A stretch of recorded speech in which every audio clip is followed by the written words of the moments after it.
रीवा सांसद जनार्दन मिश्रा ने पत्रकार वार्ता को संबोधित किया। जनार्दन मिश्रा ने कहा, गरीब किसान, युवा, महिला, मध्यम वर्ग और उद्यमियों के सशक्तिकरण का बजट रहा है।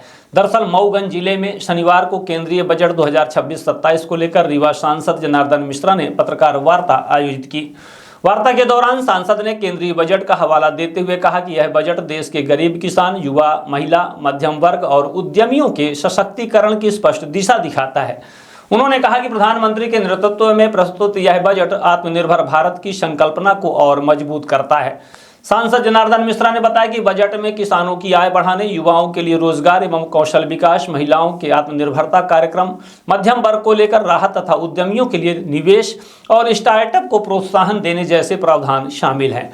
इससे देश की अर्थव्यवस्था को नई गति मिलेगी और समाज के हर वर्ग को लाभ पहुंचेगा। उन्होंने यह भी कहा कि केंद्र सरकार का यह बजट विकासोन्मुखी होने के साथ साथ सामाजिक न्याय को भी प्राथमिकता देता है। शिक्षा, स्वास्थ्य, बुनियादी ढांचे और डिजिटल इंडिया से जुड़े प्रावधानों से ग्रामीण और शहरी दोनों क्षेत्रों में सकारात्मक बदलाव आएगा। वार्ता में भाजपा जिलाध्यक्ष डॉक्टर राजेंद्र प्रसाद मिश्रा, महिला मोर्चा जिलाध्यक्ष संतोष सिंह सिसोदिया, मीडिया प्रभारी अजय मिश्रा सहित पार्टी के अन्य वरिष्ठ कार्यकर्ता एवं पदाधिकारी उपस्थित रहे। सभी ने बजट की सराहना करते हुए इसे देश के उज्जवल भविष्य की नींव बताया।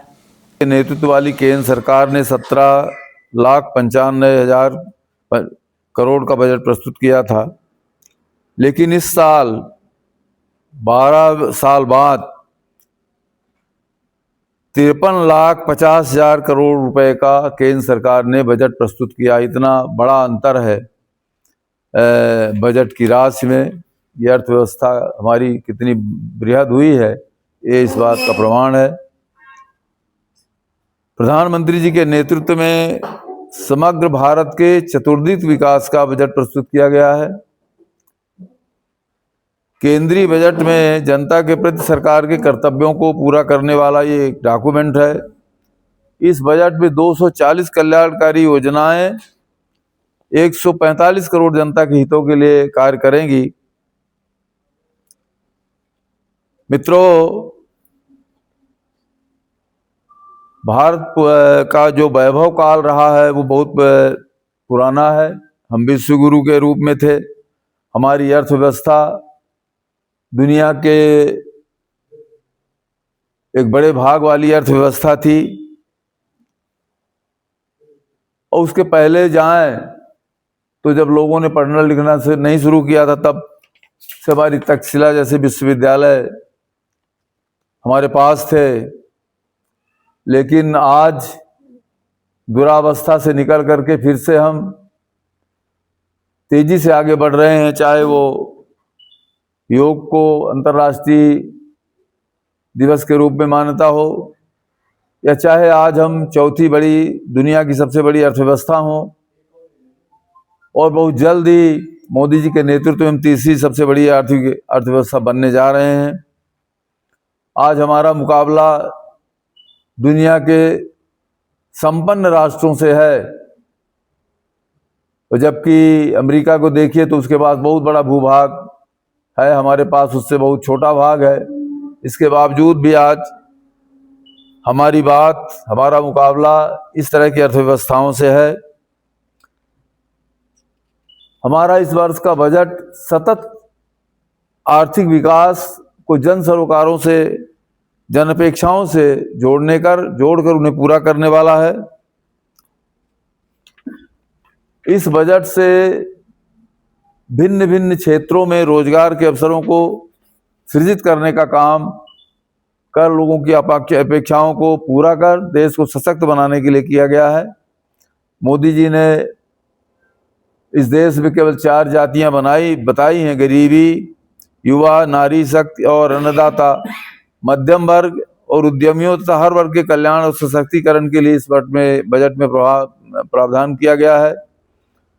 इस बजट में 3 कर्तव्यों, आर्थिक विकास, जन आकांक्षाओं की पूर्ति और सबका साथ सबका विकास की परिकल्पना के साथ रिफॉर्म, परफॉर्म, ट्रांसफॉर्म के रूप में लक्षित किया गया है। राजकोषीय घाटा 4.5% से घटाकर 4.3% तक लाने का प्रयास है। इस क्षेत्र में सेवा क्षेत्र को प्रमुखता दी गई है। और आईटी, हेल्थ, एजुकेशन, टूरिज्म और प्रोफेशनल सर्विसेज को केंद्र के रूप में विकसित किया जा रहा है, जिससे सेवा के क्षेत्र में वैश्विक नेतृत्व हमको मिलेगा। महिलाओं के सशक्तिकरण, उनको सुरक्षा के लिए 10,000 करोड़ रुपए का प्रावधान करके हर जिले में एक महिला छात्रावास की व्यवस्था की जा रही है।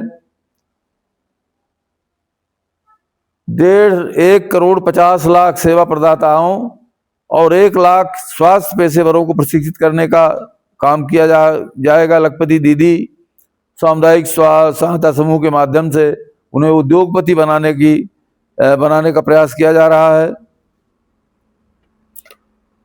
इस बजट की सबसे बड़ी विशेषता है सिटी को इकोनॉमी के रीजन बनाने का, जिससे शहरी क्षेत्रों में नियोजित आर्थिक विकास हो, औद्योगिक व्यवसायिक क्लस्टरिंग और आधुनिक अधोसंरचना के निर्माण का प्रावधान किया गया है।